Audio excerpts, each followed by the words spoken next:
अभी हम भ्रमण कर रहे हैं झारखंड के बोकारो ज़िला GH9 के तांतरी डुबकाडी में।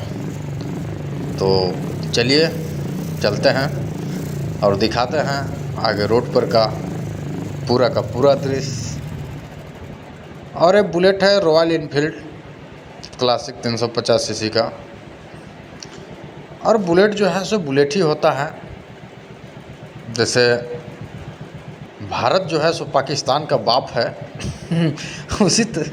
उसी तरह से बुलेट लगभग नॉर्मल गाड़ियों का बाप ही होता है।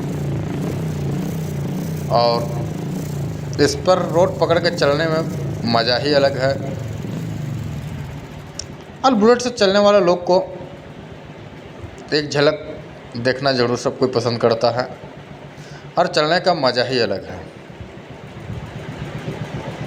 तो चलिए चलते हैं और रोड का इंट्रोडक्शन कराते हुए अभी जस्ट बोकारो ज़िला के टुक्काडी से पार किए हुए हैं और आगे जा रहे हैं। इसका 3 किलोमीटर आगे में मेरा कंपनी है और जस्ट हम कंपनी भी जा रहे हैं।